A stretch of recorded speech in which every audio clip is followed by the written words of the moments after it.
Day first से 2014 में मोदी जी की सरकार बनी। उस समय भारत में को लगभग 1000 स्टार्टअप थे, यानी हमारे युवाओं द्वारा शुरू किए गए प्रकल्प, और आज इनकी संख्या 1,60,000 तक पहुंची है। यानी 1000 स्टार्टअप और 1,60,000 स्टार्टअप, और एक स्टार्टअप में ऑन एन एवरेज 40 बेरोजगारों को रोजगार है, 40 युवा युवतियों को रोजगार है।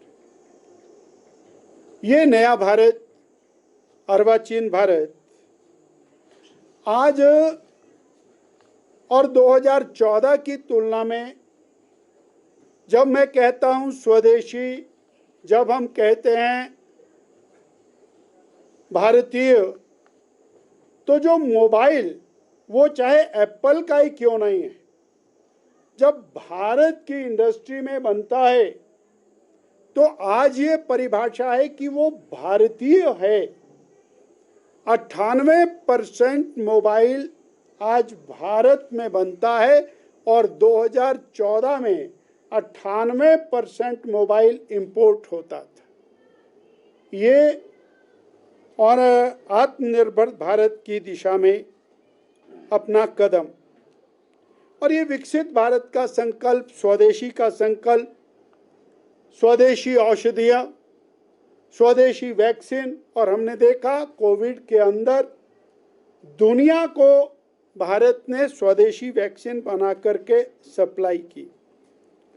डिफेंस की एक्सपोर्ट के अंदर हम लोग 686 करोड़ रुपए से बढ़कर 2014 में 686 करोड़ से बढ़कर 23,222 करोड़ पर पहुंचे, और आज इस देश की ताकत को आगे बढ़ाते हुए Bharat 7.3 trillion dollar 7.3 trillion dollar GDP पर पहुंचा है, यानी दुनिया की चौथी आर्थिक महाशक्ति बना है।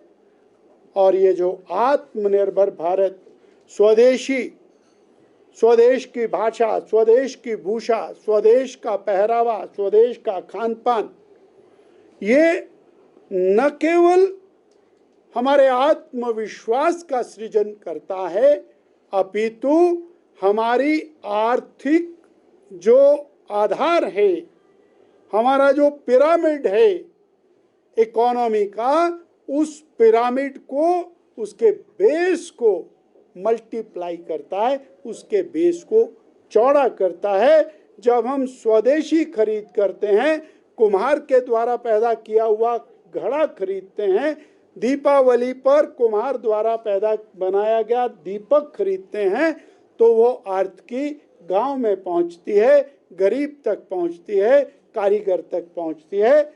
इसलिए स्वदेशी का मंत्र त्योहारों के दिनों में अत्यंत महत्वपूर्ण है, और मेक इन इंडिया ये मंत्र है आत्मनिर्भर भारत का। न केवल भाषा भूषा, हमारे जो भारत के और महत्वपूर्ण स्थल है उनका दर्शन, यानी इंडियन टूरिज्म, भारतीय पर्यटन, भारत का प्रत्येक व्यक्ति भारत का दर्शन करे। वो उत्तर में जाए तो हिमालय में स्थित देवी देवताओं के स्थानों का, प्रकृति का आनंद ले। वो अगर दक्षिण में जाए तो समुद्र के साथ लगी हुई हमारी हजारों साल पुरानी, लाखों साल पुरानी सांस्कृतिक धरोहरों का आनंद ले, ताकि भारत की आर्थिकी बढ़े। इतना ही नहीं, डेस्टिनेशन वेडिंग्स भारत में हो, भारत का योग, भारत का आयुर्वेद, भारत का खगोल शास्त्र, भारत की ज्योतिष, ये सब बढ़े और विश्व भारत की इस विधा से और आगे बढ़े। सो भारत का निर्यात वो मल्टीप्लाई होते हुए, मैं एक आंकड़ा देना चाहूँगा, 2014 से लेकर 2024 के अंदर ये निर्यात 67% बढ़ा है, जो आत्मनिर्भर भारत का आधार है। और आने वाले समय के अंदर 2027 तक हमको दुनिया की तीसरी आर्थिक महाशक्ति बनना है। दुनिया में आर्थिक डाउनफॉल है, हमको आर्थिक अपलिफ्टमेंट करने के लिए आगे बढ़ना है। आज आपके माध्यम से मैं देश के यशस्वी प्रधानमंत्री मोदी जी का आभार व्यक्त करना चाहता हूं, जिन्होंने इस आर्थिक मंदी में देश के प्रत्येक व्यक्ति को जीएसटी में भारी राहत दी। और ये भारी राहत केवल उसको आर्थिक मदद नहीं कर रहे, ये भारत के स्वावलंबन की दिशा में एक बहुत बड़ा कदम है। वो आइटम्स जो 12% पर थी, उसमें से 90% आइटम्स 5% पर हो गई और 8% आइटम 0 पर हो गई। जो आइटम्स 28% पर थी, उसमें से 90% आइटम्स 18% पर हो गई, 7% आइटम 5% पर हो गई और औषधियाँ 12% से 5% और महंगी औषधियाँ 0% पर हो गई। जहाँ गरीब के लिए, मध्यम वर्ग के लिए, प्रत्येक व्यक्ति के लिए जीएसटी की राहत है, वहीं भारत की इकोनॉमी का, आर्थिकी का ये बहुत बड़ा जरिया है। 2,05,000 करोड़ रुपया, I am repeating it again, 2,05,000 crore रुपया जीएसटी के घटने से मार्केट में आने वाला है और वो फिर दोबारा से मार्केट के फ्लो को बढ़ाने वाला है। This is GST reform, next generation GST reform. और जैसा मोदी जी ने कहा, वन नेशन, एक देश, एक संविधान, एक निशान, धारा 370 खत्म की, 35 खत्म की। इसी तरह से नेक्स्ट जनरेशन जीएसटी और एक देश एक टैक्स की तरफ आगे बढ़ने का एक बहुत बड़ा सिलसिला है ये जीएसटी रिफॉर्म्स में। और जहां मोदी जी का इस बार, क्योंकि जो इनकम टैक्स में रिलीफ दिया था, उस टैक्स की जो रिटर्न्स जा रही हैं आजकल, उसकी इम्प्लीमेंटेशन 12 लाख रुपए तक टैक्स शून्य, never in the history of India and never expected, जो मोदी जी ने दिया। और नौकरी पेशा के लिए 12,50,000 रुपया, वो भी इस बार इम्प्लीमेंट हो रहा है। इस प्रकार दोहरे तरीके से हमारी खरीदारी की क्षमता, उसको बढ़ाने का काम मोदी जी ने किया है। एटलीस्ट बीजेपी का तो बनेगा ही।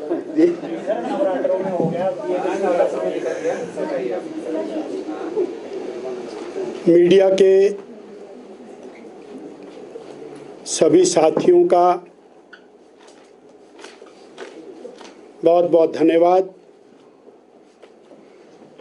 नवरात्रों के शुभ अवसर की मीडिया के साथियों को और आपके माध्यम से प्रदेशवासियों को शत शत बधाई। आने वाली विजयदशमी, दीपावली और सभी त्योहार आप सब के लिए शुभ हों और प्रदेश में सुख, शांति और समृद्धि आए, ये महामाई के श्री चरणों में कामना करते हुए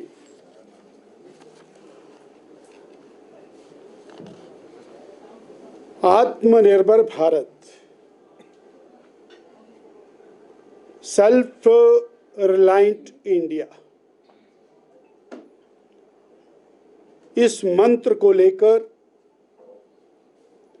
देश के यशस्वी प्रधानमंत्री श्रद्धेय नरेंद्र भाई मोदी जी ने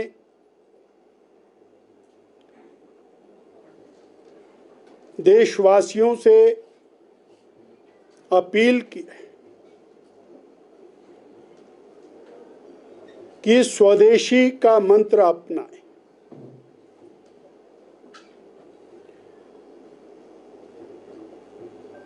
स्वदेशी के जो भावार्थ हैं, स्वदेशी की परिभाषा आज के परिप्रेक्ष्य में भारत में निर्मित होने वाला सामान, भारत में पैदा होने वाला सामान, भारत के प्रत्येक व्यक्ति द्वारा बनाया जाने वाला सामान, वो स्वदेशी की कैटेगरी में है। न केवल आर्थिक स्वावलंबन अपितु स्वदेशी भाषा देश के विभिन्न स्थानों पर बोले जाने वाली वहाँ की स्थानीय स्वदेशी भाषाएं, स्वदेशी वेशभूषा,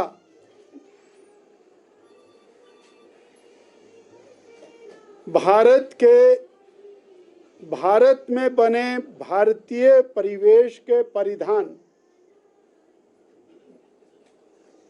खादी और made in India, make in India,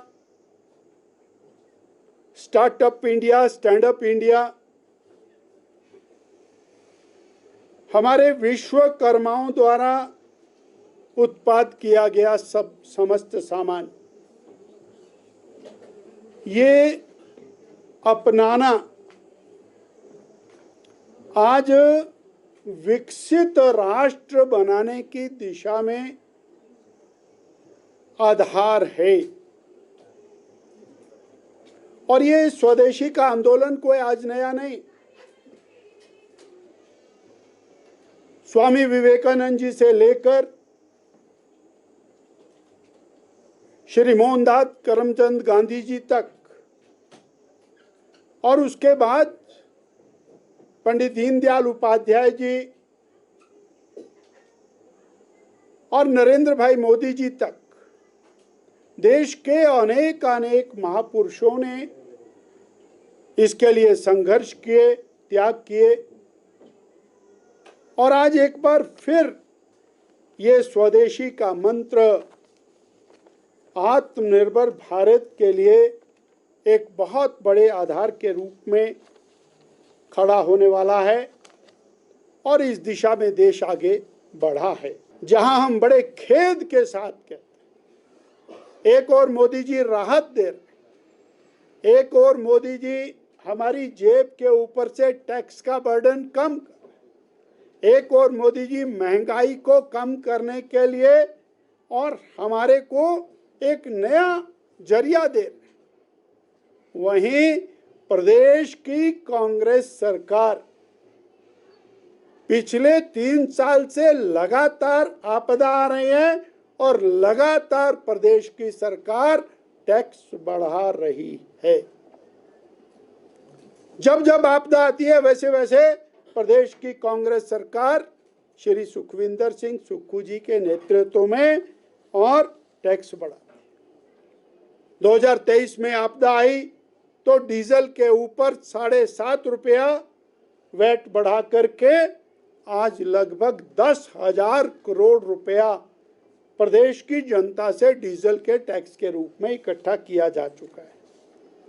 cement के ऊपर निरंतर दाम को बढ़ाने का काम कांग्रेस की सरकार प्रदेश में कर रही है। रजिस्ट्रेशन फीस बढ़ाई, स्टैंप ड्यूटी बढ़ाई, बसों के किराए बढ़ाए, बसों में सामान के किराए बढ़ाए, पानी के बिल बढ़ाए और आज तो बहुत बड़ा कीर्तिमान स्थापित किया। गांव में जहां पानी फ्री था वहां भी 100 रुपया लेवी शुरू कर दिया। मैंने आज आप ही के मीडिया के माध्यम से उसको जाना है। 100 रुपया बिजली के बिल 46% इंक्रीज है और मेरे पास ऐसे ऐसे बिल हैं जिसको हम कोर्ट में ले जाने की तैयारी कर रहे हैं, जहां फ्री बिल आता था 5,000 का बिल आया, जहां 500 का बिल आता था 50,000 का बिल आया और वो मैंने मीडिया के सामने रखे हैं और अभी तक उसमें राहत नहीं मिले। बिजली के बिल, अस्पताल पे टैक्स, अस्पताल पे पर्ची और मजेदार बात यह है जैसे जैसे आपदा बढ़ती चली गई सेस लगते चले गए। 10 प्रकार के सेस हिमाचल प्रदेश की वर्तमान सरकार ने वो लगाए हैं और जीएसटी में मोदी जी ने 12% से 5% किया, 5% से 0% किया, 28% से 18% किया, 18% से 0 किया, 28% से 0 किया और 5% से 0 किया। अर्थात एक व्यक्ति जो टीवी खरीदता है, अगर 30,000 का टीवी है तो उसको 3,000 रुपया टैक्स में रिबेट। अगर वो 50,000 का टीवी खरीदता है तो 5,000 की रिबेट। 10 लाख रुपए की गाड़ी खरीदता है तो उसको 2 लाख रुपए की रिबेट और आटा खरीदता है तो 0 टैक्स। अगर वो रोटी होटल में खाता है, HRTC है, हमारा टूरिज्म वाले भी सुन रहे हैं, इनका भी बिल के ऊपर लगने वाली GST वो कम हुई। अर्थात आम व्यक्ति को राहत देते हुए आत्मनिर्भर भारत और स्वदेशी निर्माण करते हुए आगे बढ़ना, परंतु सच में कष्टदायक है। प्रदेश की सरकार निरंतर टैक्स का बोझ प्रदेश की जनता पर बढ़ा रही है और उसका नया नया उदाहरण है। मोदी जी ने 50 रुपये कट्टा सीमेंट कम किया और सुक्खू भाई ने कट्टे को बढ़ाकर 7 रुपया और बढ़ा दिया। तो जो केंद्र की सरकार के द्वारा राहत दी जा रही है वो राहत जनता तक पास ऑन होनी चाहिए। प्रदेश की सरकार उसको पास ऑन करने में मदद करे। मुझे ये 3 विषय आपसे साझा करने थे। आपका धन्यवाद। मुझे लगता है कि 2014 से पहले नजर दौड़ाने की जरूरत है। भारत का वो आम आदमी, वो गरीब आदमी, जहां पर सामान तैयार होता था वहां एक्साइज ड्यूटी देता था, उसके बाद वो GST देता था, हर बैरियर के ऊपर टैक्स देता था। दिल्ली से सामान चलता था, हरियाणा का टैक्स, हरियाणा के बाद हिमाचल का टैक्स, हिमाचल के बाद शिमला का टैक्स, शिमला के बाद रोडू का tax. Lot of reforms.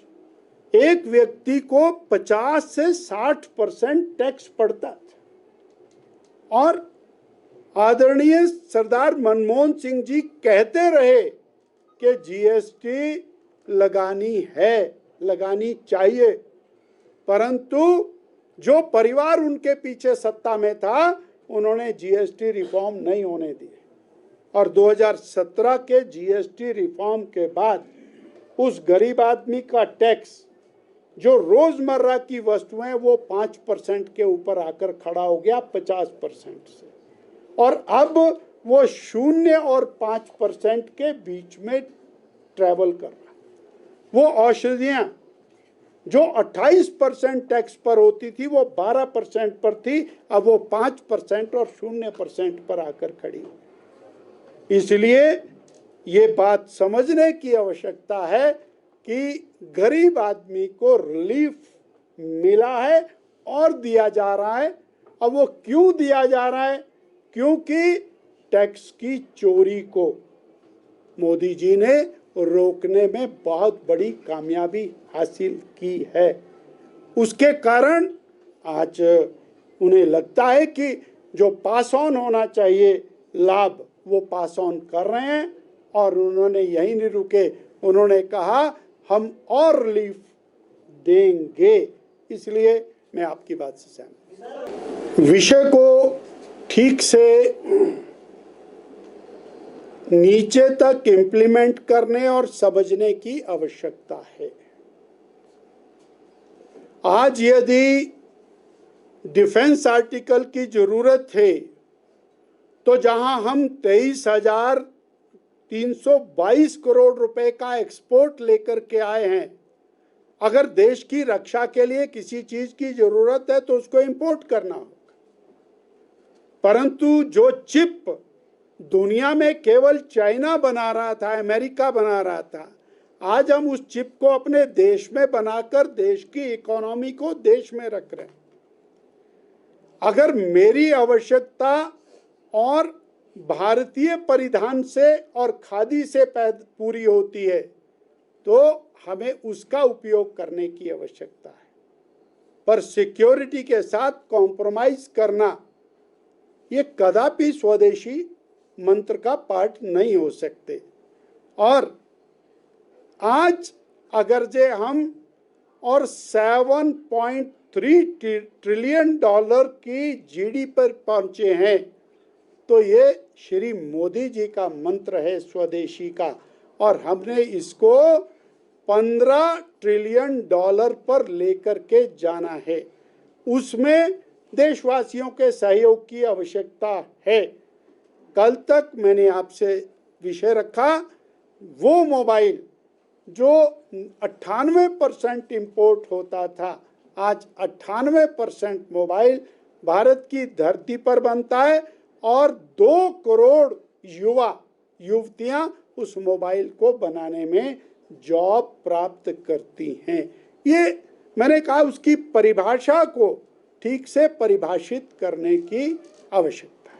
Doctor साहब, आपने चाइना का जिक्र किया, आत्मनिर्भरता की बात आपने कही, कहने में अच्छा लगता है, पर भारत सरकार का ये आंकड़ा है चीन पर निर्भरता जो है लगातार बढ़ती जा रही है। 2024-25 का जो आंकड़ा है 11% आयात बढ़ा, 113 बिलियन डॉलर से ज्यादा का, और निर्यात हमारा जो है उसके मुकाबले 14 बिलियन डॉलर का है। तो ये कैसे संभव है? हमारी जो निर्भरता है वो चीन पर ज्यादा है और बढ़ती जा रही है। खिलौने दुनिया में सबसे ज्यादा पैदा कर रहा था चीन, और भारत चीन के खिलौनों के ऊपर 90% निर्भर था। आज 58% खिलौने भारत में बन रहे हैं और भारत का खिलौना दुनिया में जा रहा है। ये जो निर्भरता है ये और घटाने का काम और एक्सपोर्ट को बढ़ाने का काम और भारत की इकोनॉमी को सुदृढ़ करने का काम, ये निरंतर साइड बाय साइड चला है।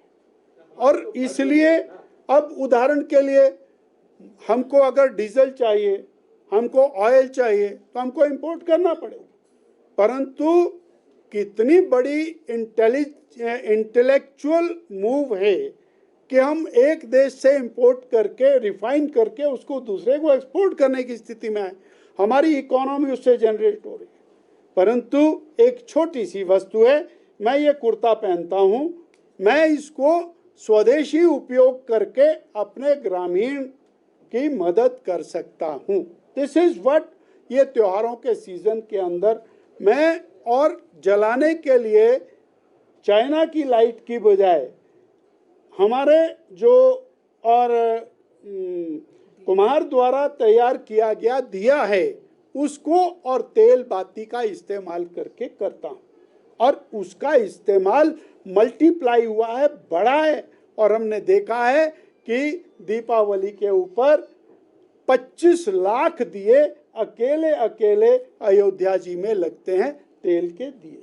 इसलिए हम जब इकोनॉमी में आगे बढ़ रहे हैं, एक्सपोर्ट में आगे बढ़ रहे हैं, तो हमारी प्रोडक्टिविटी और क्वालिटी ये भी बढ़ रही है। आज स्पेस के अंदर हम कहाँ खड़े हैं? हम स्पेस के अंदर दुनिया के लीडर बन रहे हैं। सो इसलिए हमारी आत्मनिर्भरता वो बढ़ रही है और हम दिशा में आगे बढ़ रहे हैं, उसको और अधिक बढ़ाने की आवश्यकता है। मैं आपसे सहमत हूं। आप तो स्वास्थ्य मंत्री रहे हैं, फार्मा सेक्टर का जिक्र नहीं किया आपने, आप तो खिलौनों पे चले गए। बहुत सारे सेक्टर हैं जिनकी चर्चा करने की आवश्यकता है।